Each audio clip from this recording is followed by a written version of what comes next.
You don't know it yet, but the $96.7 million isn't going to be the hard part. The hard part is going to be Casey, 7 months from now, standing in the kitchen holding a printed invoice for a private jet you never mentioned, asking you a question you won't have a good answer for. The hard part is going to be a Hermes bag you'll lie about, a watch you'll keep hidden in a glove box like it's contraband, a house on a lake you'll buy through a company with your name nowhere on the paperwork. None of that has happened yet. Right now, you're just a person standing under a buzzing gas station light, tired, holding a ticket you bought 2 days ago on a whim you still can't explain. Your card just got declined for a $4 coffee. You're annoyed, not nervous. You have no reason to believe that in about 90 seconds, the life you're living tonight is the last version of it that anyone around you will ever fully understand. Winning the jackpot in secret. The first number matches, then the second. You tell yourself it's a coincidence, the kind that happens to other people in headlines you scroll past. Then the third number lands and your hand goes still against the gas pump display. The numbers on your phone and the numbers on the ticket sitting there refusing to be a coincidence anymore. Behind you, the cashier is ringing up a case of Bud Light and a lighter for the guy in line. Her scanner beeps in a rhythm that suddenly sounds very far away. You don't move. You don't breathe right. By the fifth number, your chest goes tight in a way that isn't fear so much as its twin, the kind that shows up wearing a different face. 6 numbers. All 6. You don't say anything. That's the part that surprises you. Not the shock, but the silence underneath it. No gasp, no laugh, no calling out to the stranger next to you at the pump. You just stand there in the buzzing light, holding a ticket that's worth more than every house on your street combined. And the only sound is the cashier asking the guy in line if he wants a receipt. You fold the ticket once, then again, until it's small enough to disappear into your front pocket. The one with the button, the one you never use. Your hands are doing this without asking your permission. Some older, quieter part of you already knows this ticket is not something you show anyone yet. Not your neighbor, not your brother, not the woman 2 feet away buying beer. Especially not her. You get back in the car. You don't turn the key right away. You sit there with your hands on the wheel at 10 and 2, engine off. You do the math badly. The way people do math when they're not really doing math. $96.7 million. The number the gas station sign had bolted underneath the price of unleaded all week. The number you joked about with a coworker named Trevor 2 days ago while you were both pretending your retirement accounts weren't a disaster. It wasn't a joke. It was you standing in this exact spot buying one ticket with the $6 you had left after gas. You drive home on autopilot, past the Whataburger, past the church with the marquee that still says, God sees you. Even on Tuesdays. Past your own mailbox with the dent in it from the winter you can't afford to fix. Your porch light is on. Your partner's car sits in the driveway exactly where it always does, like every other Tuesday you've come home to this house. You sit in the driveway for 4 full minutes before you go inside. Nothing about your kitchen has changed. The same water stain on the ceiling, the same drawer that doesn't close all the way. You stand there holding a folded piece of paper that could buy the block, and you realize the ticket in your pocket isn't a windfall. Yet. It's a decision. The second you say the number out loud to anyone, it stops being yours to control. So you don't say it. Not tonight. You kiss your partner hello like it's any other night. Then, quietly, you go looking for what actually happens to a person the moment they win. And what it takes, legally, to make sure the world never finds out you did. Choosing anonymity on the claim form. The attorney's office is on the 9th floor of a glass building in downtown Austin. The receptionist doesn't ask why you're there, which tells you Grant Whitfield gets visitors like you more often than his website would suggest. He shakes your hand once, sits you down across a desk with nothing on it but a legal pad, and says the sentence that's been sitting under your ribs since the gas station.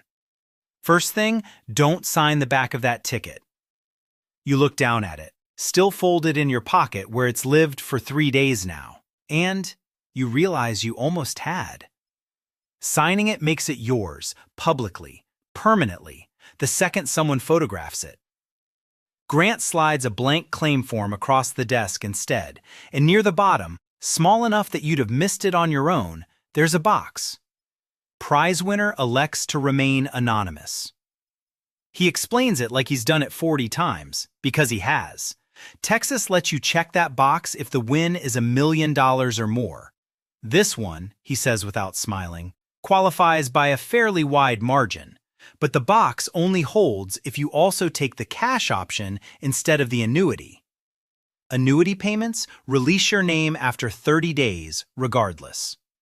Lump sum and anonymity, or nothing. You ask what the cash option actually comes to, and he turns his laptop around.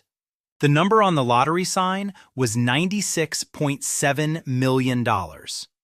The number on his screen, next to cash value, is $42.5 million. You feel your stomach do something complicated.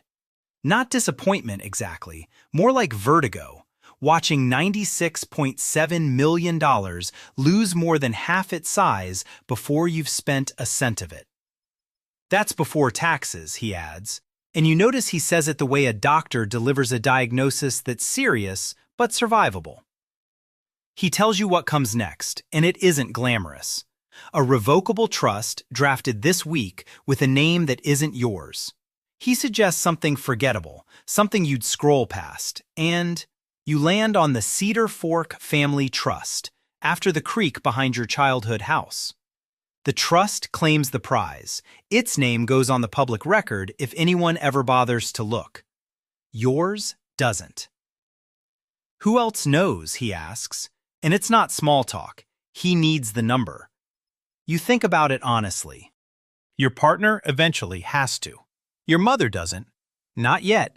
Not until you understand what telling her turns into.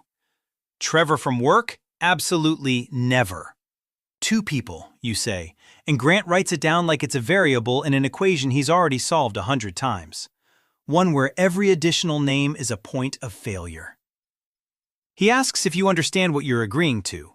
Not the paperwork, the shape of the next several years. No public reveal, no local news segment holding an oversized check. Not answering the door to relatives you haven't spoken to since a wedding in 2019. Just a signature, a trust, and a life that looks from the outside exactly like it did last Tuesday. You sign where he points. The pen feels heavier than it should. Walking out of that building, you're not a lottery winner in any way the world can see. You're just a person in business casual clothes taking the elevator down to a parking garage holding a folder instead of a check. Because the check, and everything it actually costs you to receive it, is still 2 signatures and 1 very large number away. Taxes cut the jackpot in half. You're sitting in your car in the parking lot of the same office building you work at, 5 minutes before your lunch break ends, refreshing a banking app that hasn't updated all week. Your badge is still clipped to your shirt. Somewhere on the 3rd floor, your desk still has a sticky note on it reminding you to call a vendor back because, on paper, you are still just a person with a 9-to-5 and a lunch break that's about to end. Then the number loads. $32,300,000. You don't move. A guy from accounting walks past your windshield carrying a Chipotle bag and doesn't look at you twice, because there's nothing to see. A person in a Honda Civic staring at a phone. Same as anyone checking a score or a text. He has no way of knowing that number just replaced every version of your future you'd quietly given up on. It's not the full $42.5 million. Grant had warned you about that in his office. And your new CPA, a sharp, unhurried woman named Denise Okafor, whom Grant brought onto the file the same week, walked you through exactly why. The IRS takes 24% off the top automatically the second the trust claims the prize. No negotiating, no waiting. Just gone. before the money is even technically yours to spend. On $42.5 million, that's a little over $10 million million. That's a little over $10 million vanished into federal withholding before you've bought a single thing. But Denise had also told you, in the same calm voice she probably uses to deliver worse news to worse people, that 24% isn't the real number. It's a deposit, a prepayment, because a win this size pushes you straight into the top federal bracket, 37%, and the rest comes due when you file. She'd done the math out loud in her office, tapping a calculator like it was nothing. $42.5 million at 37% is just under $15.8 million owed to the federal government. Full stop, no matter how you slice the timeline. Which means the number sitting in your account right now isn't even the final one. It's a placeholder. The real number, after everything the IRS is owed, lands closer to $26.8 million. There's a small mercy in it, and Denise had made sure you understood it as one. Texas doesn't tax lottery winnings. No state income tax at all. One of only 9 states that can say that. If you'd bought that ticket 40 minutes north in Oklahoma, or worse, if you lived in New York, you'd be watching another 8, 9, 10% disappear on top of the federal hit. Instead, what the IRS doesn't take, you keep. All of it. You sit with that number a long moment. $26.8 million. Sitting quietly in an account with a trust name on it. A name that traces back to a creek behind a house you grew up in and nobody else remembers. It doesn't feel like winning. It feels like surviving something with your bank balance intact. Your lunch break ends in 90 seconds. You lock the phone, clip your badge straighter, and walk back into the building like nothing happened. Because as far as the 11 people in that office know, nothing did. You answer an email about a vendor. You reheat coffee that's gone lukewarm. You go through the rest of the day exactly the way you went through yesterday. Except now, you're doing arithmetic nobody can see, working out what a person is supposed to do with $26.8 million when they can't tell a single coworker it exists. And the first answer you land on isn't a house or a car or anything anyone would notice at all. Hiding wealth behind everyday purchases. The watch boutique is on Highland Park Village in Dallas, 2 hours from your house, which is exactly why you chose it. The man behind the counter, a soft-spoken guy named Preston, who's been doing this for 11 years, doesn't blink when you point at the Daytona in the case. White dial, the one with the black ceramic bezel that used to have a wait list longer than most car loans. You pay via wire from an LLC he's never heard of, registered to an address he'll never visit. He wraps it like it's nothing to him. It is nothing to you. It's the first physical proof that any of this actually happened. You don't wear it home. It sits in the glove box the whole drive back, because a $30,000 watch appearing on your wrist on a random Thursday is the kind of detail Casey would ask about, and you don't have an answer yet that doesn't involve the word trust. The bag is different. That one you actually give her. Hermes Birkin 30, Togo leather, gold hardware. You'd stood in a shop in Houston for 20 minutes deciding. The way people who've never spent this kind of money on purpose second-guess spending it on purpose. You tell Casey it's a bonus from work, a good quarter commission you'd been quietly saving toward for months. She believes you because there's no reason not to, and you watch her run her hand over the leather with a kind of joy that makes your chest hurt a little. Because the story you just told her is the first real lie you've said out loud since the gas station. The Range Rover comes next, and it comes registered to the LLC too, an SV, long wheelbase, Santorini black, sitting in your garage like a secret you paid $200,000 for. You don't drive it to work, you don't drive it to your mother's. It stays parked, plates registered to a business entity that doesn't have your name anywhere in its paperwork. Driven maybe twice a month, always somewhere far enough from anyone who knows you. None of it, not the watch, not the bag, not the car sitting under a cover in the garage, is the part that actually matters. That part happens at 11 p.m. on a Tuesday, on a laptop at your kitchen table, after Casey's gone to bed. You've set up a brokerage account under the trust, and Denise walked you through the first move over the phone that afternoon, in the same unhurried voice she uses for everything.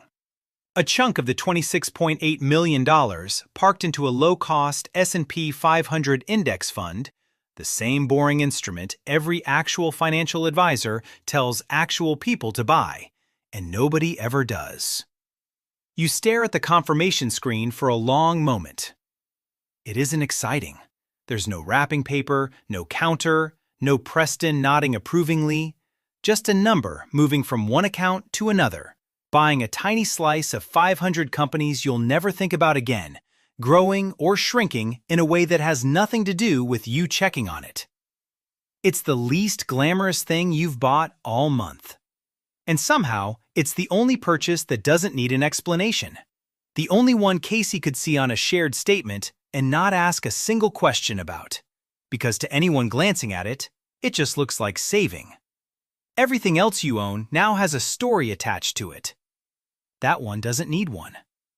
And it's that gap between the things you have to explain and the one thing you don't that starts, without you noticing it yet, to feel exactly like standing on a fault line. Your partner almost finds out. Casey's laptop is open on the kitchen counter when you walk in from getting the mail. And she's not looking for anything. She's just trying to log into the shared Delta account to book her sister's flight for Thanksgiving. But your email autofills sometimes on that browser, a leftover habit from a phone you upgraded 2 years ago. And when she clicks the wrong tab, an invoice loads instead of a boarding pass. NetJet's owner services, citation latitude, flight leg, Austin to Aspen, $41,200. You're still holding the mail when you see her face change. "What is this?" she says, and it isn't really a question. It's the sound of someone doing math they don't want the answer to. You set the mail down slowly, the way you'd set down something that might go off. And for one full second, you consider every version of a lie that could survive this. A coworker's account, a mistaken charge, a scam email. And every single one of them collapses before you can say it out loud, because she's already scrolling. And there's another one under it. And another, going back 4 months. "Sit down," you say instead, and your voice comes out steadier than you feel, which surprises you almost as much as it does her. You don't tell her everything. Not the number. Not yet. Not the trust. Not Grant's office on the 9th floor. You tell her the smallest, true thing you can manage. That you won something. That you've been figuring out how to handle it carefully. That you were scared telling her would change something between you, before you'd even worked out how to hold it yourself. She doesn't say anything for a long moment. She just looks at you the way you'd look at someone you weren't sure you still recognized. How long? 7 months. You watch that number land on her the way the withholding number landed on you in the parking lot. Not disbelief exactly, something heavier. The specific ache of realizing the person across the table has been carrying something enormous, alone, on purpose, and choosing every single day not to hand you any of it. You told yourself the silence was protecting her. Sitting across from her now, it just looks like distance dressed up as care. She asks the number eventually, and you tell her the $96.7 million on the sign, the $42.5 million in cash, the $26.8 million that's actually yours after the IRS took its 37% and Texas took nothing. She doesn't react to the size of it the way you expected. She reacts to the 7 months. "I've been eating leftover Whataburger with you for 7 months, she says. Not quite a laugh, not quite something else. While you had a Range Rover parked somewhere I've never seen. You don't defend it. There isn't a version of the defense that doesn't sound like what it was. You weighed her against the secret more than once, and the secret kept winning. What happens next isn't a scene from a movie. Nobody throws anything. She goes to bed early. You sit alone at the kitchen table where the index fund confirmation once felt like the safest thing you owned. And you understand fully, for the first time, what Grant meant that day in his office when he said every name you told was a point of failure. You'd counted Casey as the safe one. You hadn't counted on the cost of making her wait. The secret held. But something else, quieter, harder to price, didn't hold quite as well. And it's that difference you're going to have to live inside from here on. Building a quiet, anonymous fortune. 6 months after the kitchen table conversation, you're standing in a half-built house on a lot in Vineyard Bay, the stretch of Lakeway shoreline where the water goes still and green at the edges of Lake Travis. The listing was $2.3 million before you took it off the market. An LLC bought it, not you. The paperwork routed through Grant's office the same way everything else has been for a year now. Casey's walking the frame of what will be the kitchen, running her hand along a stud wall. And for the first time since the NetJets invoice night, she looks like she's imagining a life instead of interrogating one. You didn't buy this because you wanted people to see it. You bought it because from the waterside, there's no road, no mailbox, no neighbor close enough to ask questions. Privacy priced into the geography itself, which is its own kind of financial decision nobody puts in a brochure. Denise had walked you through the rest of it on a call last month, the way she does everything, unhurried and specific. The $26.8 million isn't just sitting in index funds anymore. A piece of it went into something duller and sturdier, a stake in a regional chain of self-storage facilities outside Round Rock. The kind of asset that doesn't make headlines, doesn't need a website, just collects rent from people storing furniture between moves, month after month, whether the stock market is having a good week or not. The same instinct that had a gym manager in Idaho put lottery money into real estate instead of a startup a few years back. Boring, cash-flowing, hard to lose overnight. There's a third piece too, one you asked Denise about specifically. A donor-advised fund, set up under the trust, giving quietly to two things you actually care about: a scholarship fund at the community college near your mother's house, and a veterans housing program 2 counties over. None of it has your name on it. None of it ever will, unless you decide someday that it should. Your mother still doesn't know. Neither does Trevor, still 2 cubicles down from where your desk used to be, before you finally gave your 2 weeks' notice with a reason vague enough not to raise anything. You still buy gas at the same brand of station sometimes, out of habit, though never that one. Not since the night the numbers matched. What you've built is real. The trust holds it. The storage facilities generate it. The index funds compound it quietly in the background. And the house on the water will be finished by spring. On paper, it's exactly the outcome Grant promised you in that glass office over a year ago. Protected, anonymous, growing. What it costs is something no spreadsheet tracks. It's the version of you that used to tell Casey everything, even the boring parts of a Tuesday, now filtering half of every sentence before it leaves your mouth. It's watching your mother worry about her property tax bill and saying nothing, because saying something means saying everything. It's Trevor complaining about his 401k match at lunch and you nodding along like a person who still needs one. You stand in the unfinished kitchen while Casey talks paint colors and you realize the fortune isn't the hard part anymore. The hard part is smaller than that, and it doesn't have a dollar figure. It's the exact moment, still somewhere ahead of you, when someone you love again asks a simple question. And you'll have to decide, one more time, whether the truth is worth what it costs to say out loud what the money never had to say. You know now what the box on that claim form actually bought you. Not the watch, not the house on the water. The silence itself, chosen on purpose, over and over, every time someone asked what's new.